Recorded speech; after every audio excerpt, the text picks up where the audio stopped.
I've had these breasts for 38 years at the time when she was born, and never ever did anything come out of them. So assuming that, all of a sudden something comes out without actually checking or seeing it for myself would have been quite a leap of faith.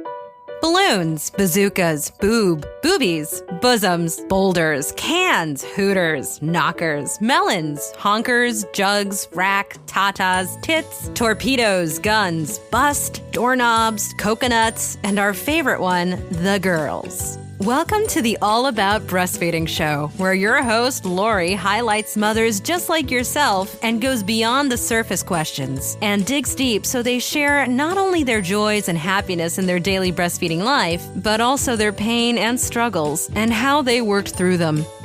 Episode number 76. Welcome to the All About Breastfeeding show, the place where the girls hang out. I am your host, Lori J. Eisenstadt, IBCLC, and I'm so glad that you're choosing to spend some time with me today. Now, before we meet our guest, I want to invite you to join the All About Breastfeeding Facebook community group. All you need to do is go to Facebook and search for All About Breastfeeding Community. You have to put the word community in there, otherwise it brings you to the wrong group. I opened this Facebook group so you can have a place where you can get to know other breastfeeding moms, share what life is like for you as a breastfeeding mom, and get to talk about some of the speakers that we have on the show, the discussions that we have, and I think it'll be fun to be able to share information and take the speakers' information from the show to the Facebook group, elaborate on some of those topics. So I think that will be a lot of fun. The other reason I really wanted to open up this Facebook group was because I have a lot of free resources and I really wanted to be able to share that with my community. I have lots of checklists and handouts. Some of the topics are colostrum, pumping and preparing to return to work or school, finding a mother's group, and some topics such as what to do if your baby is not breastfeeding well. You will find all of those in the files section in the All About Breastfeeding community group. Now, onto today's show. So, let's get started.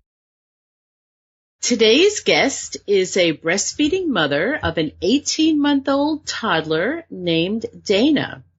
Melanie Scholz currently lives in Ontario, Canada. Her and her partner Carol are expecting their second child in November. Melanie holds a PhD in biomechanics and works as a technical consultant for a company that makes research equipment and as a medical translator. Melanie is also the creator of the Modern Breast Bowl, a bowl specifically designed for hand expression of breast milk, and we're going to talk about that later. And I would like to introduce Melanie Scholz to the show. May I call you Mel? Yes, please. All right. Well, welcome to the All About Breastfeeding show. Thank you. I'm so glad that we have this opportunity to hang out together, and I can't wait to find out about you and your breast bowl. Okay. Can you tell me a little bit about the background, the family that you grew up in? Yeah, I grew up the eldest of 3 children in a diplomat family, so we were moving around a lot. I was born in Germany, and then shortly after we started moving all over the world, and I always went to German schools. My parents are German. Until when I was 16, we were in the Netherlands when I started university there. And my parents continued moving on. And then once I was done that, I came to Canada, which is where I met my partner, and we started making a family here.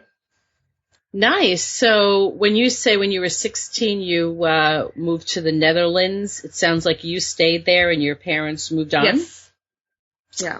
Wow, that's kind of young. So you're on your own at 16? Oh, no. That's when we moved there. They stayed there for probably 4 or 5 years or so before they were posted to another location, which was South Africa. That would have been a cool place to go to, too, right? Yeah, I ended up going there for a few months for a research project. Yeah, but they stayed there for another 4 or 5 years. So all the moving around, are you someone who enjoys travel, or are you liking staying put now? I like travel, although now that with the little one, it's a little less attractive. It's a little more difficult getting around, right? Yeah, we've done it though, and she's been great. So we've been to Germany. The flight, everything was much better than we could ever expect. Well, that's nice. It's always good when it's better than what you would expect. Yes. So did you train to become a biomechanics, work as a technical consultant? Is that what you started off by saying you wanted to do with your adult life? Not exactly. I kind of rolled into those things. I guess at one point I had envisioned myself to probably become a window washer.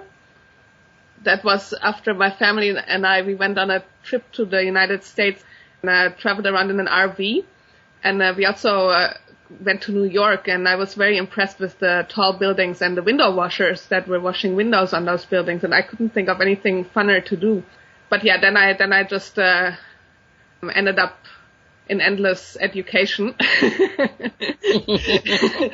until I had the PhD in biomechanics, and then the window washing career was kind of off the radar. That's so funny because I'm from New York, and man, when I look at those buildings, my first thought is there's nothing scarier. And you look at that and you're like, there's nothing more fun than thinking about doing that. I just look at that and think about all the worst things that could possibly happen. I don't know. I think it must be the greatest job to have. I still think so. You have the adventurous personality.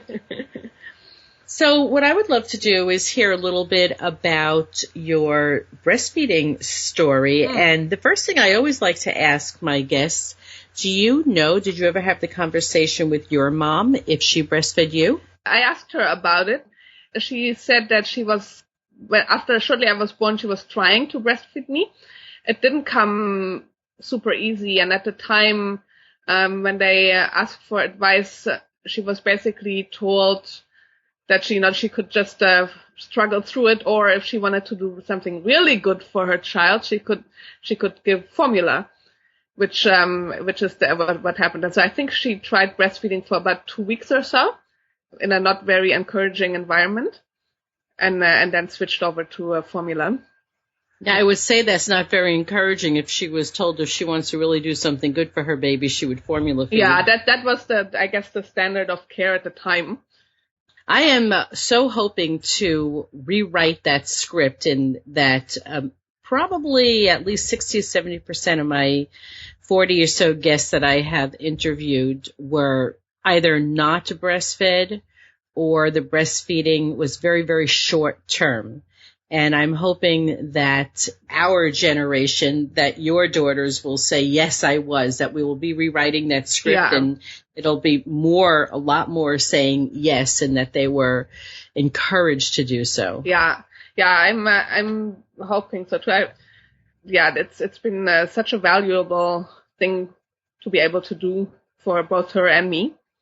So when it came time for you to breastfeed during your pregnancy, is it something that you planned on doing? And if you planned on breastfeeding, did you prepare for it in any specific way, such as classes or videos or books, or attend any groups and be able to watch moms breastfeed?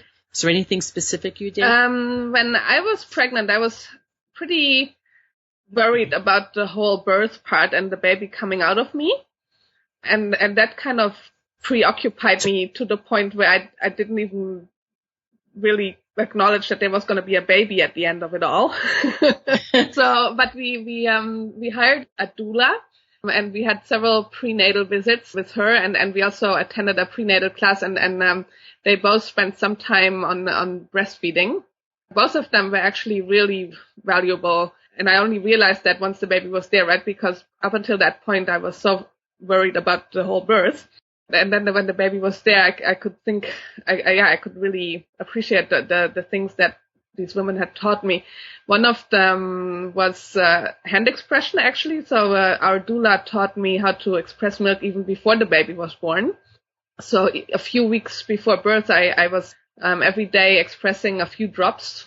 And it was the weirdest thing because nothing had ever come out of my breast. And all of a sudden, I could I could express something out of them, and doing that was of course it was a curiosity at first because it was so strange to me, but then once the baby was there and she latched on, it gave me this great sense of confidence that I know there's stuff coming out there.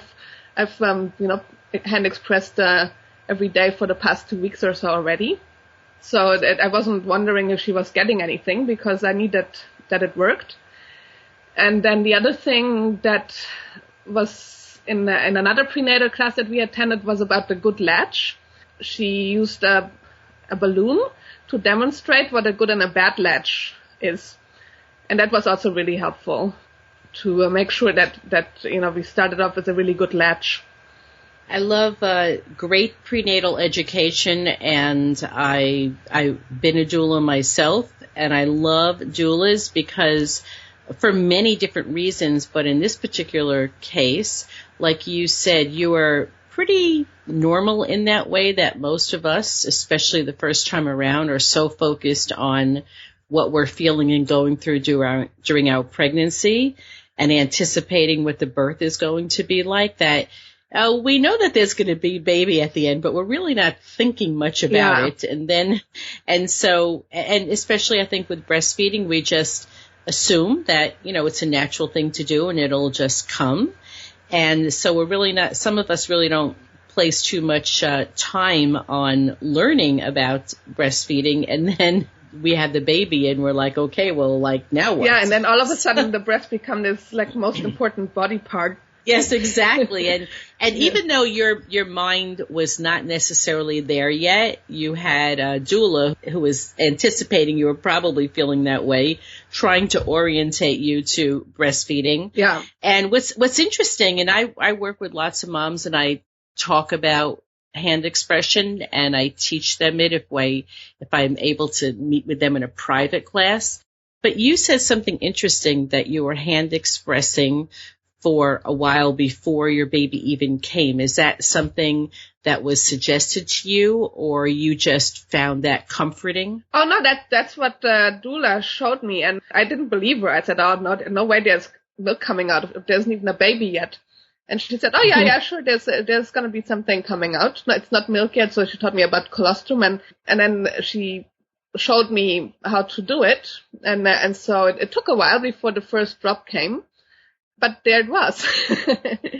And that's great because I work with so many mothers when I worked in the hospital that a majority of mothers said, I don't have any milk, because if they couldn't feel the breast full with milk, or if they even just squeezed, if they weren't hand expressing correctly, but they just squeezed close to their nipple and nothing came out, then that really confirmed to them what they were thinking, I have no milk. So what I heard you say that was very confirming to you and gave you a lot of confidence beforehand, because there was no part of you that was saying, I don't have any milk, because you had already been expressing. Exactly. Yeah, that was a huge confidence boost for sure. Because how would you know otherwise, right? I've had these breasts for 38 years at the time when she was born, and never ever did anything come out of them. So assuming that, all of a sudden something comes out without actually checking or seeing it for myself would have been quite a leap of faith, I guess. But this way I was much better, prepared for, trusting that she was getting fed. Yeah, the proof was in the breast. Yeah. So tell me a little bit about the first few days of breastfeeding. Do you remember them being exhausting? Was it exciting? Was it difficult in any way, challenging? My milk came in really fast. I think on the second day even, after she was born. She never went below her birth weight, probably because of that. And I do remember, that they were all of a sudden, my breasts were in very high demand to feed quite frequently, and they were still, fresh, unnursed breasts, and I was worried about chafing around my nipples. So fortunately, the midwives that had assisted me with the birth left a little care package for the first couple of days, which included a calendula salve for the for the nipples, which I was applying religiously because I realized very early on, like, if my nipples are going to break, I'm going to be in big trouble because of the, frequency at which she needs to nurse. It was a little bit painful because it was just so sensitive in the first few days, but by putting on the salve, and I was able to never get to the point where they were actually bleeding or anything. I guess the milk came in fast and plentiful, so I had a bit of oversupply, or at least I had quite some engorgement, and she couldn't eat all the milk that I was making. Very quickly after birth, I was trying to find out what to do about the oversupply, and not just dumping it. So I hooked up with a lady locally who had a undersupply, and donated some milk to her. Wonderful. Yeah, and that continued for quite a while. When you, at that point, when you were expressing the milk, it was hand expression? No, at that point, actually, and I don't know exactly why, but for some reason I figured, now I must have a pump, because, that's what people have for managing their milk. So at that point, I was mostly pumping, and people were giving me kind of conflicting advice about that, because some said, if you pump, then you're going to end up with a gigantic amount of supply because you're stimulating making the milk. But on the other hand, if I didn't pump, I was quite uncomfortable. Yeah, trying to manage to take the pressure off, but pump as little as possible or something. But yeah, I never spent a long time on a pump, but I did it almost every day for sure. Sometimes even in the middle of the night when I was getting too uncomfortable. So you're saying that maybe there was a couple of times each day in the very early weeks where you were pumping because you were very uncomfortable, yes, and then you donated that milk? Yes, yeah. I think even up until 2 or 3 months I did that. And it was mostly to keep I only pumped to keep myself comfortable, and then donated the milk to another baby. Okay, and up to that point, Dana was doing fine. She was gaining well, a very happy breastfed baby. Yeah, she isn't. She's on the low end of her graph, I guess. So she's a small child, and she just steadily grew as she was supposed to. So tell me about breastfeeding, your emotional feelings in those first few weeks, the first couple of months. How was it for you? I loved the having Dana on the breast and the kind of bonding experience, but it did feel a little bit like I was managing some machinery or something. There was concern with blocked ducts, was wearing nursing bras, and they were not really working well for me. But it took me a while to realize that they were putting pressure in places and causing blocked ducts that were quite painful. So then I had to stay on top of that, and then again, it felt like I had to stay on top of these breasts at all the times. And this pump was one of the tools I was using, and so it was like a little project you had going on there. Just because I couldn't really afford to have them fail in any way. They needed to be there and working. They need to be in good working order. Exactly, yeah. You just have such a fun, delightful way of putting everything. It's funny.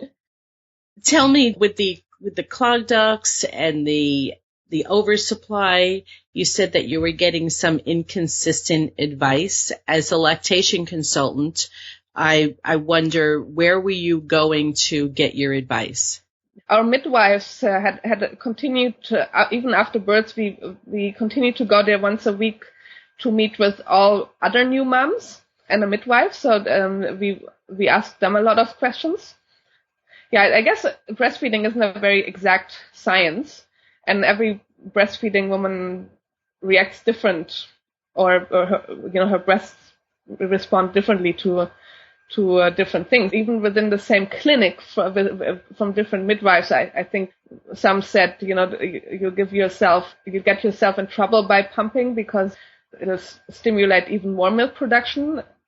And others said, oh no, it's in the beginning, the milk is regulated by hormones, but not on demand. So no matter if you pump, then it won't affect your supply.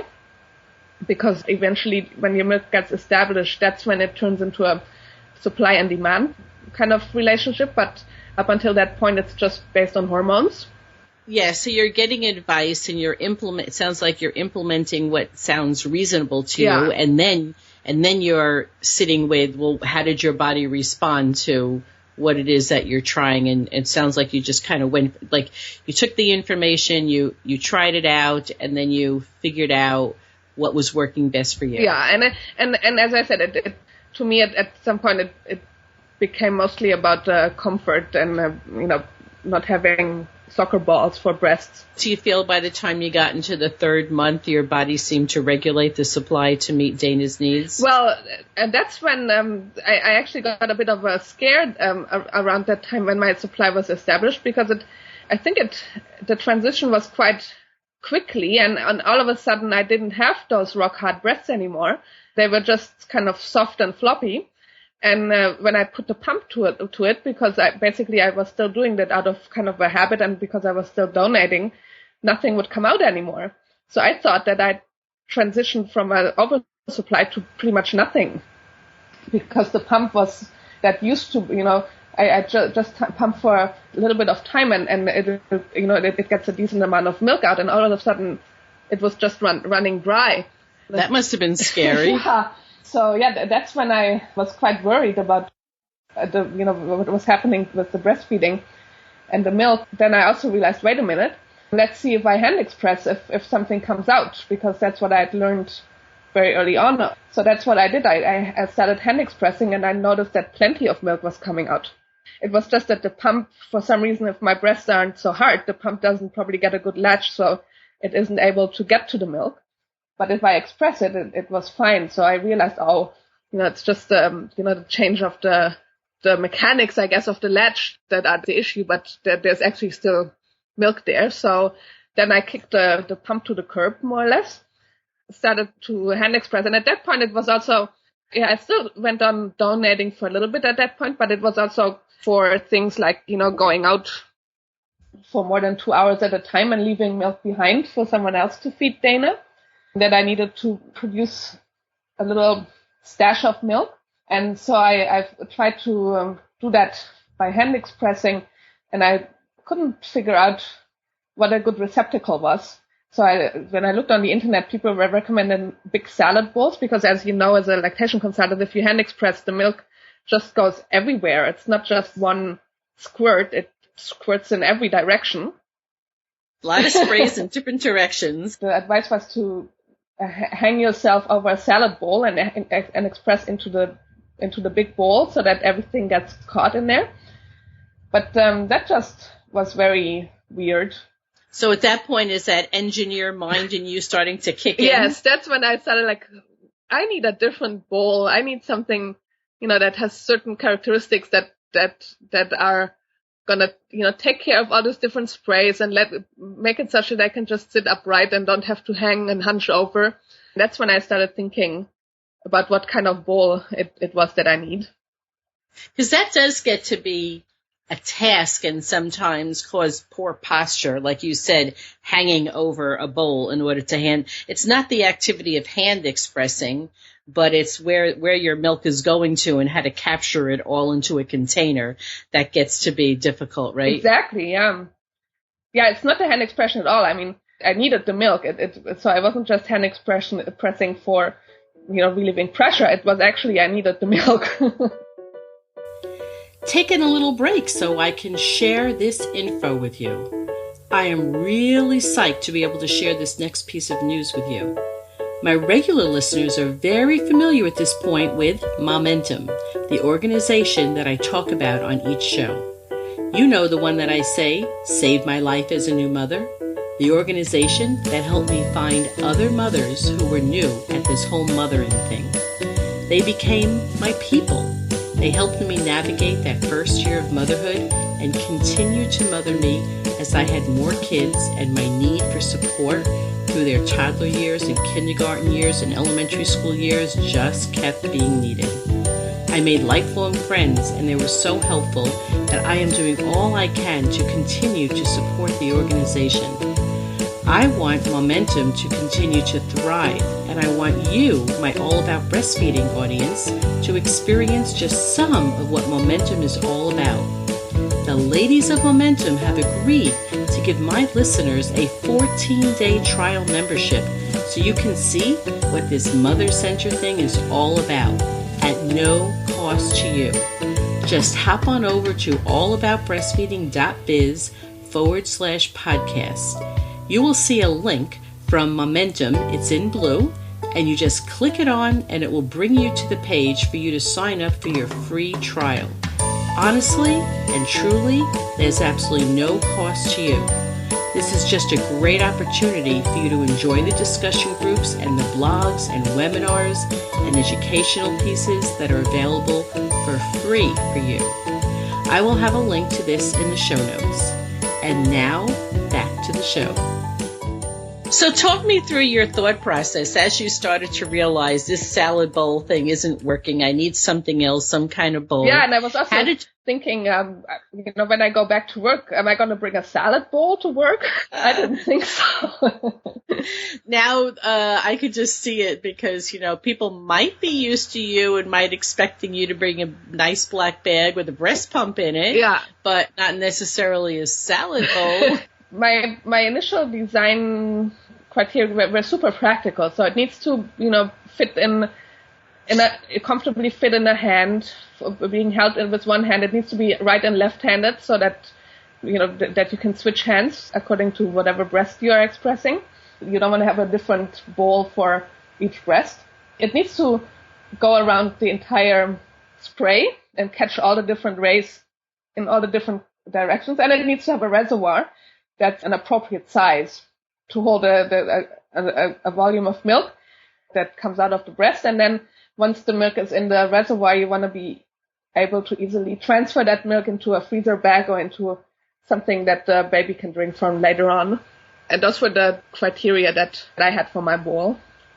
It's interesting that you had the foresight to think it needs to be able to be held in the right hand and the left hand. Yeah. It's not something I would have thought about myself. Because you have two breasts. Yeah, I mean, you're right. I'm just saying, you're smart. I'm like realizing, I don't know if I would have thought about that. So now, in your mind's eye, are you visualizing anything that looks like the product that you have currently created, or did you start off with something very different? Once I had a shape in mind, my next choice to make was what material do I want this bowl to be.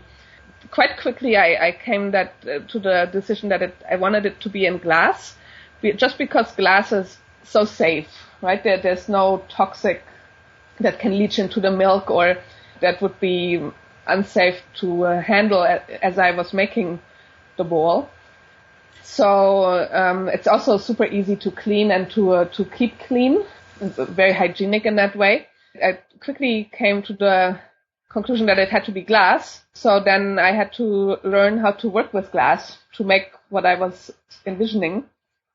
And at this point, Mel, are you thinking, this is just for me? You're not thinking about selling this at that point, are you? Not really, no. No, I was mostly just thinking in terms of what I needed for my own use. Plus, I was in a quite luxurious position that both me and my partner had the whole year mat leave. Even though we just had a young baby, I did have some time that I could spend on learning something new. So when you say mat leave, I'm in the United States and people listen all over the world. So can you explain what mat leave is? Well, mat leave in Canada is basically where you can get a year off work and you still receive percentage of income of your salary through unemployment insurance. I think it's how it goes here. For each child, there is 1 year of parental leave. The first 4 months have to be taken by the mom who gave birth to the child, and then the subsequent 8 months can be shared between the parents. you can go 6 months, the one partner, 6 months, the other partner. But what in our case, I just took the whole mat leave, the official kind of government mat leave, and my partner took the whole year off of work, basically. So you're saying that both of you had 1 year off? Yes. And so that's just interesting, I think, to my listeners to begin with, how that works. But also now I'm hearing you say you have a whole year off and you have time to think about creating this product. Yeah, time to learn an entire new skill in order to make this product that I came up with. So then what happens next? I looked up glass blowing studios in our area, and I contacted a studio and asked them the vision that I had, the bowl that I had in mind, sketched some drawings, showed it to them, and asked them, well, is this something that we can make out of glass? And is this something that, with some lessons I could make out of glass? My teacher said, sure, let's give it a try. So we went through some prototypes and tweaked the design a little bit. The way that my bowls need to be is a little bit asymmetric. They can't be round like any other bowl because then the milk would just fall out. They have to be asymmetric in that they have a hole not in the center. And in glass blowing, that's actually not so easy to achieve because you're always spinning the glass and it always wants to be symmetric on the axis of spinning. So we had to find some interesting ways to get that asymmetry into the bowls that I needed. But yeah, we found ways to kind of spin a little bit against gravity and have gravity pull in the right direction.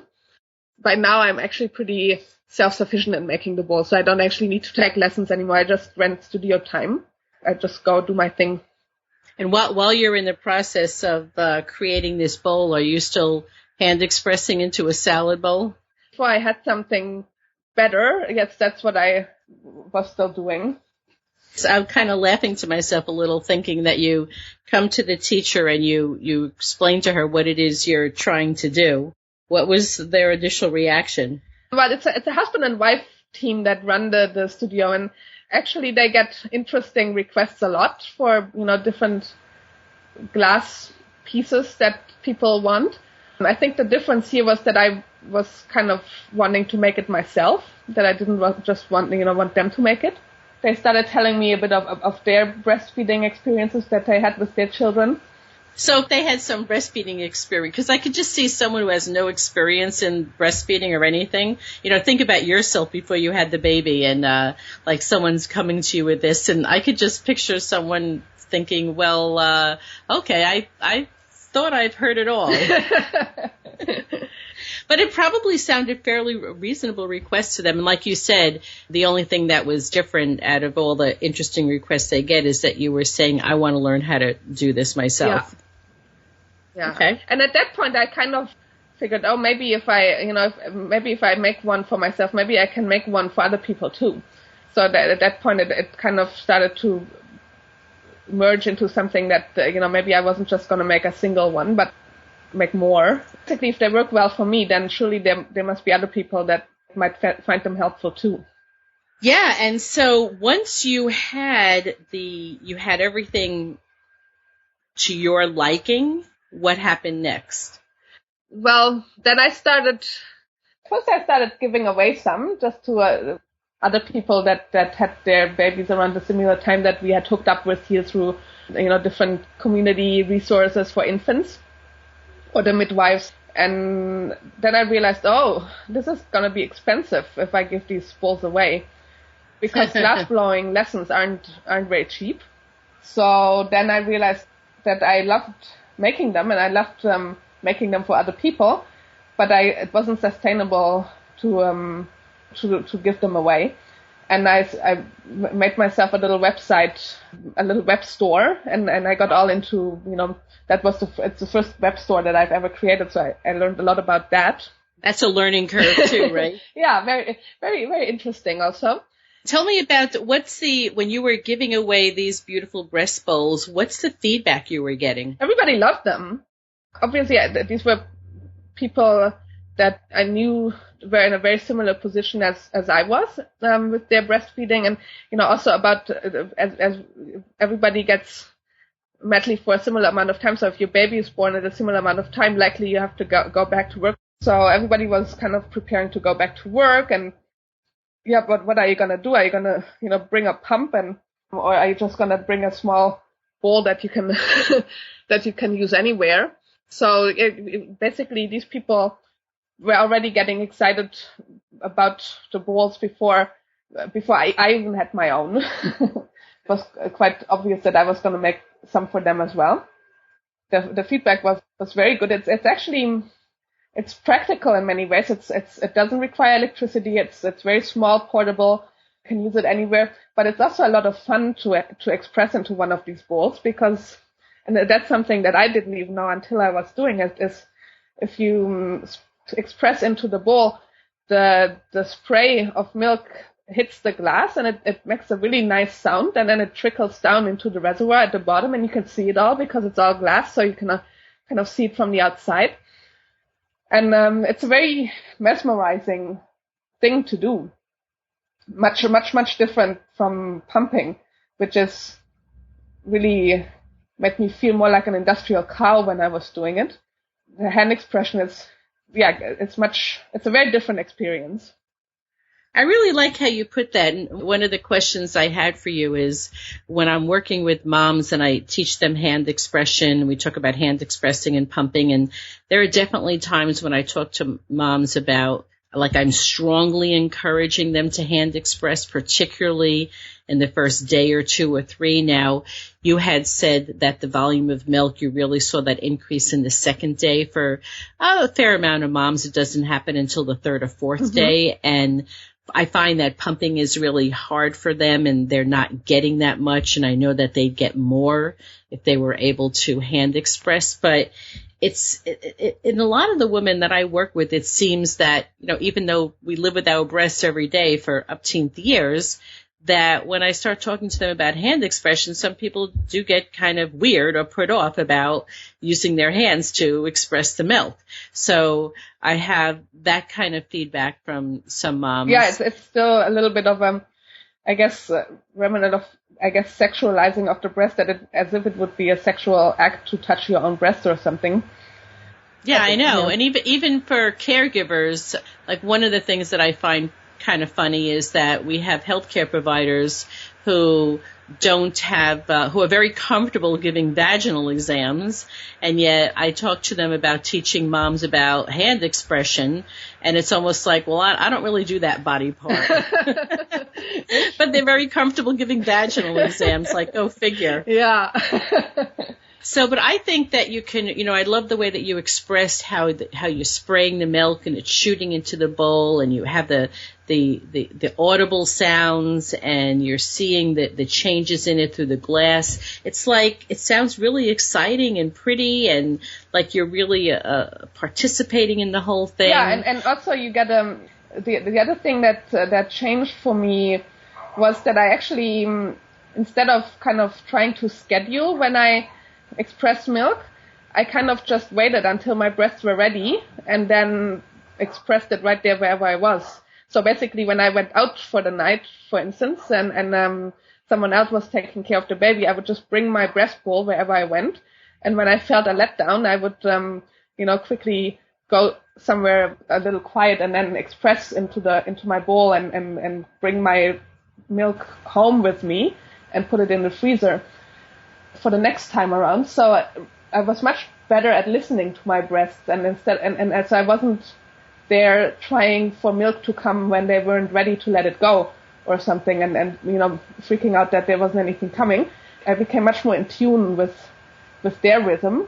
And if you're spending that time hand expressing, touching, and feeling your breasts, you really become in tune with the milk ducts, where they're located, how you could get the best sprays of milk, when you're fuller, when you have less milk. Just really, like, I would imagine more intuitive. Not lactating anymore, so it's, I find it so interesting. It's not something I can personally experience myself, but I just feel like on an intuitive level, it would take it to another deeper core level. It's very much so that, it becomes much more connected somehow. And also, I no longer felt like, that issue that we were talking about, the breast management, where, this machinery had to run and I had to manage it. And that kind of feeling kind of went away completely, because it didn't feel like a strange, complicated machine anymore, because, I just knew.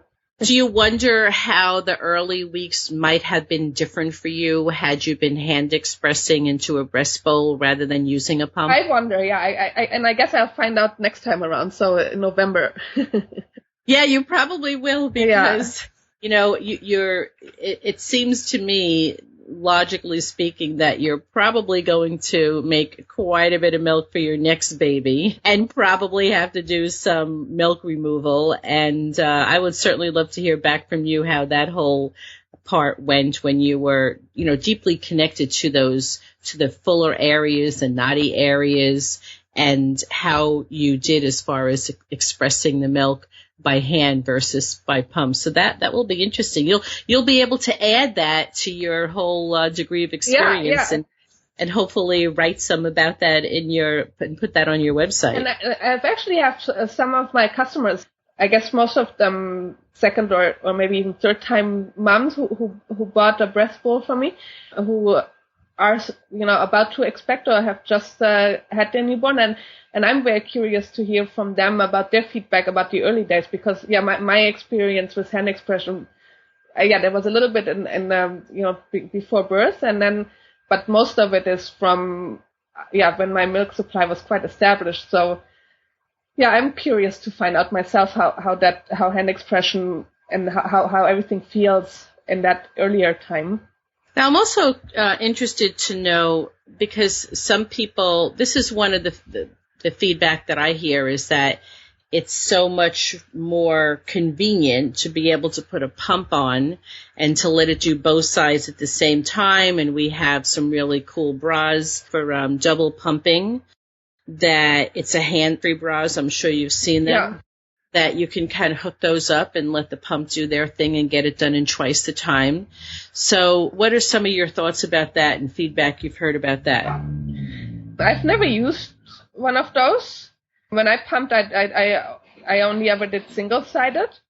I don't know if I ever talked to people who have used it. I have talked or emailed with a bunch of engineers from Boston, I think, that they are somehow affiliated with MIT, who were very unhappy with the current pumping performance. They thought that the technology, is just outdated and hasn't been improved for too many years. And they had an idea to improve pumping technology by adding compression into along with the vacuum action.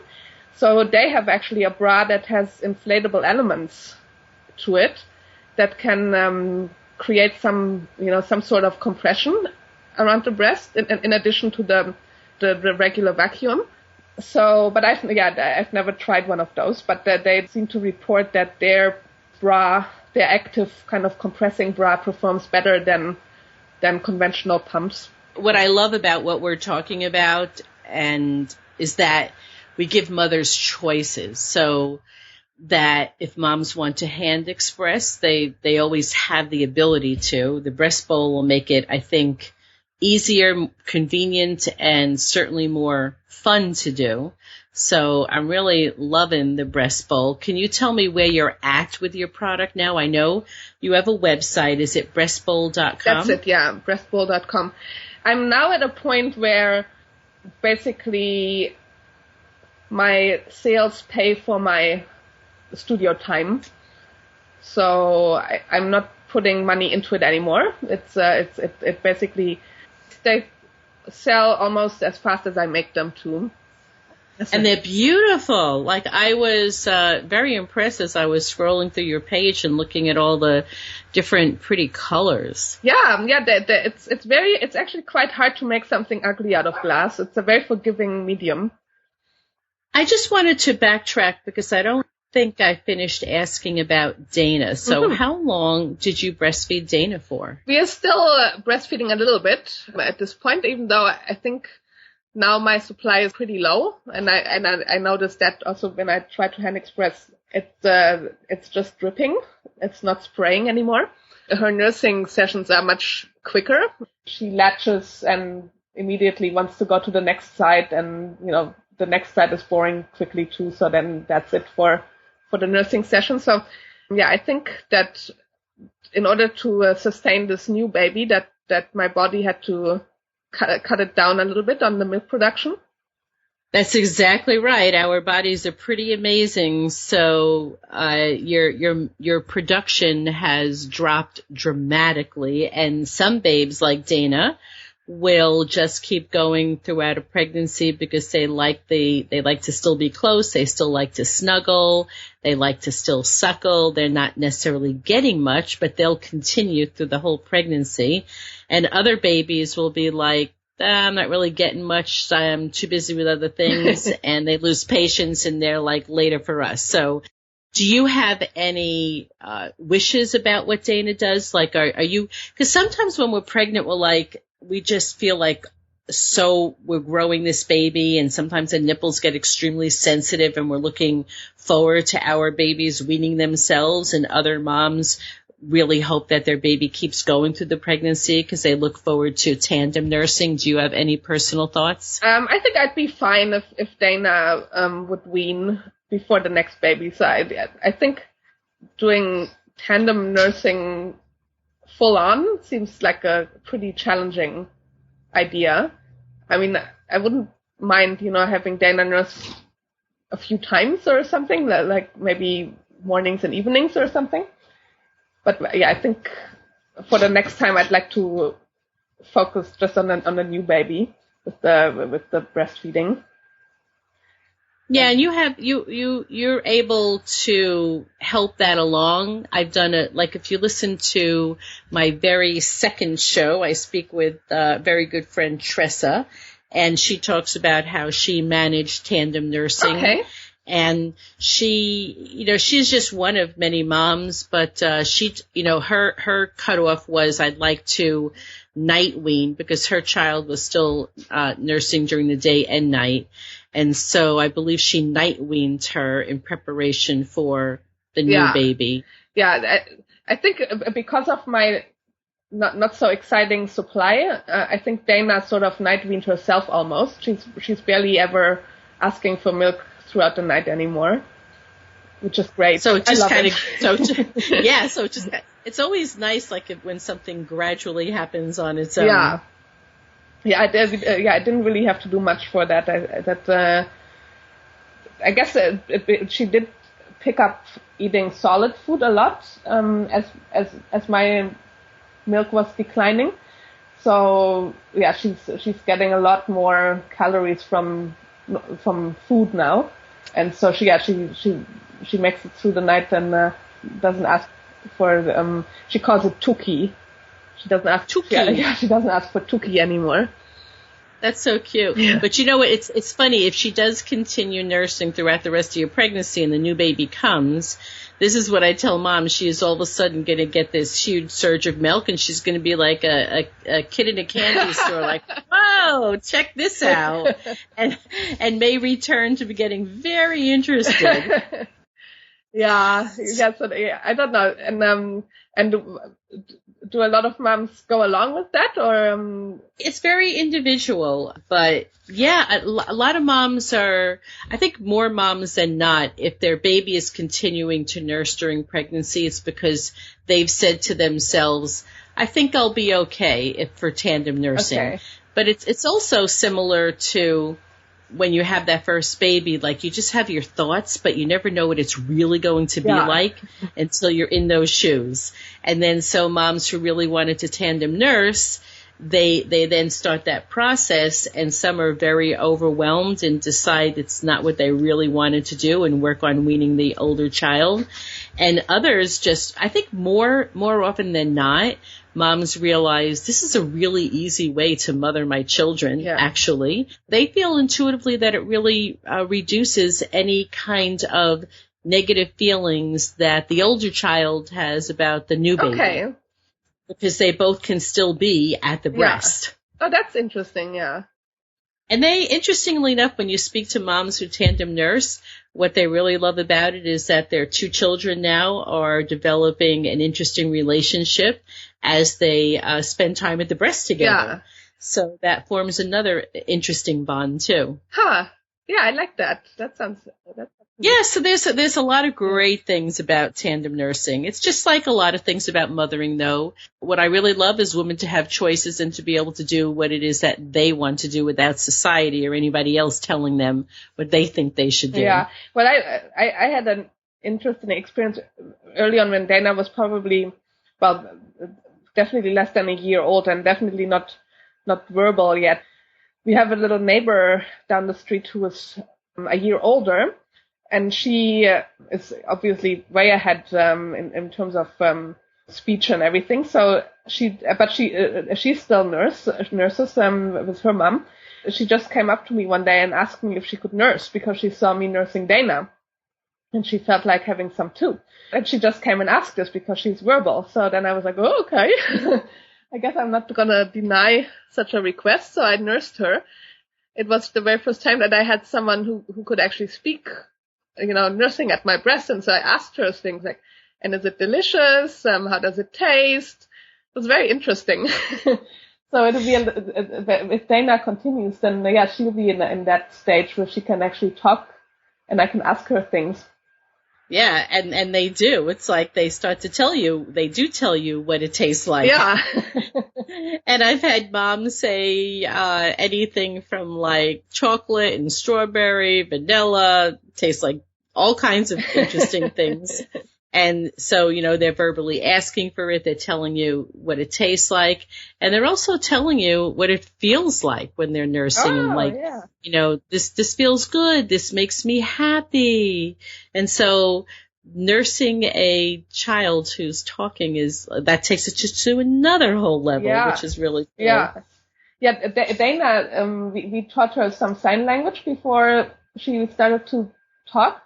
And so she could make the hand sign for nursing, which is how she asked for nursing for a long time before she started calling it Tuki. But she also did that in the middle of the night. So she was lying there in the dark with her little hands, signing for milk.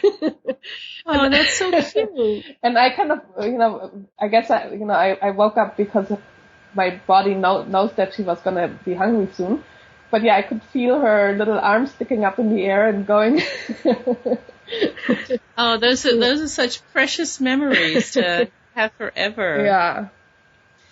All right, so I would love for you to tell my All About Breastfeeding listeners in what way they can contact you if they wanted to talk to you about your breast bowls at all or check into purchasing one. So, yeah, the website we already mentioned is breastbowl.com. And my email is mel@breastbowl.com. And on my website, there's my email address and also my telephone number. So that's the easiest way. I also have a Facebook for Breast Bowl. So I think it's facebook.com/breastbowl. There's all kinds of ways to get a hold of me. Okay, well, I will put all of that I will have a web page just for you, and it will have the information on how to contact you. I am very excited for this pregnancy, new birth, and also real excited to see what happens when you start hand expressing with your new baby and how that breast bowl works out for you. You're just going to be able to be your own little tech person also. Yes. and test it out. For the early days of, exactly. Yeah, that's so interesting. Well, it has been a real pleasure, Mel, getting to know you, learn about you, your family. I'm really excited for you and Carol bringing a new baby home in November.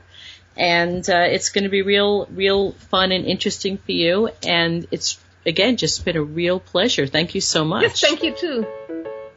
Thanks for hanging out with me for another great show here at All About Breastfeeding. If you would like to learn more about me, please check out allaboutbreastfeeding.biz/about.